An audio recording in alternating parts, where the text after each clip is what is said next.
Eye flu या viral conjunctivitis एक संक्रमण है जो आंखों को प्रभावित करता है। आंखों की यह समस्या वायरस के कारण उत्पन्न होती है और इससे आपकी आंखें लाल, खुजलीदार और पानीयुक्त हो सकती हैं। इससे चिपचिपा स्राव भी हो सकता है और आपकी आंखें असहज महसूस कर सकती हैं।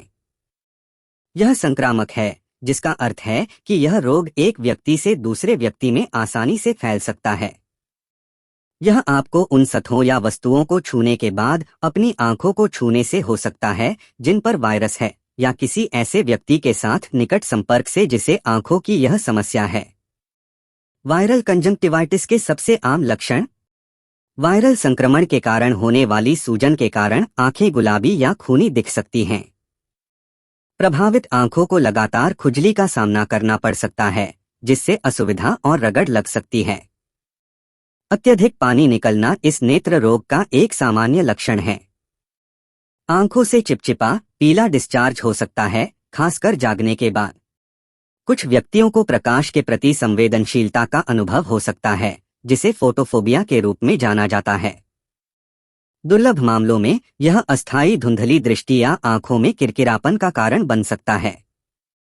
संक्रमण के जोखिम को कम करने के लिए इन स्वच्छता प्रथाओं को अपनाकर स्वयं और दूसरों को इस नेत्र समस्या से बचाएं। चेहरे की किसी भी विशेषता या आंखों को छूने या रगड़ने से कम 20 सेकंड तक हाथों को साफ करने के लिए साबुन और पानी का नियमित रूप से उपयोग किया जाना चाहिए। सीधे आंखों को छूने से वायरस और बैक्टीरिया आ सकते हैं। खांसते या छींकते समय टिश्यू का उपयोग करें या अपनी कोहनी में खांसने से श्वसन बूंदों को आगे फैलने से रोकने में मदद मिलेगी। कभी भी तौलिए, सौंदर्य प्रसाधन या कोई अन्य व्यक्तिगत वस्तुएं साझा न करें जो किसी की आंखों के संपर्क में आ सकती हैं।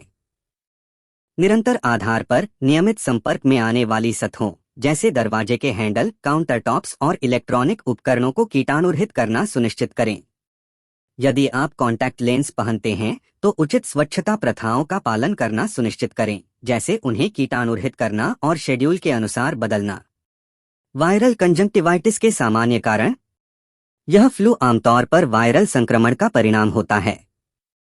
कंजंक्टिवाइटिस के लिए जिम्मेदार सबसे आम वायरस में एडेनोवायरस, एंटेरोवायरस और हर्पीज सिम्प्लेक्स वायरस शामिल हैं।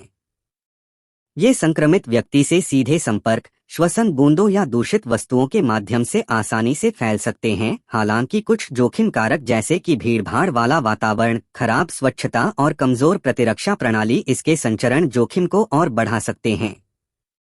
आई फ्लू के लिए घरेलू उपचार। बारी बारी से गर्म और ठंडे सेक से आंखों के तनाव और परेशानी से राहत मिल सकती है। आसुत जल में नमक मिलाकर बनाए गए घर के बने नमकीन घोल से आंखों को धोने से जलन कम होने के साथ साथ उन्हें साफ करने में मदद मिल सकती है। लालिमा और सूजन से राहत के लिए ठंडी कैमोमाइल या हरी चाय की थैलियों को बंद पलकों पर रखना चाहिए। उचित आराम और नींद आपके शरीर को ठीक होने में मदद करती है और साथ ही इस नेत्र संक्रमण से लड़ने के लिए आपकी प्रतिरक्षा प्रणाली को मजबूत करती है।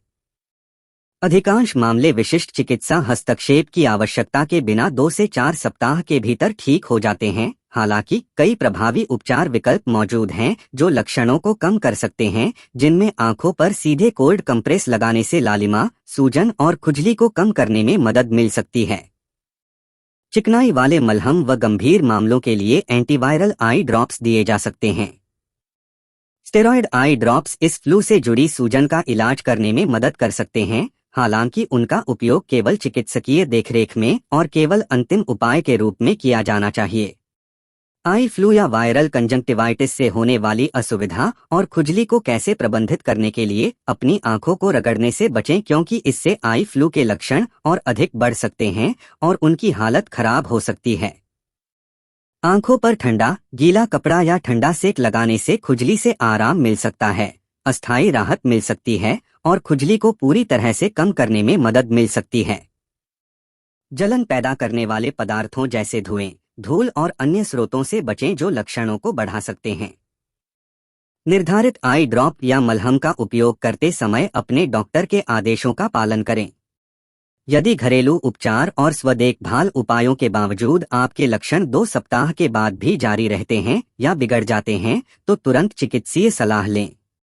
यदि आपको यह जानकारी उचित व सही लगी हो तो अपने परिवार और दोस्तों को जरूर शेयर करें जिससे उन्हें भी इस समस्या से छुटकारा मिल सके। धन्यवाद।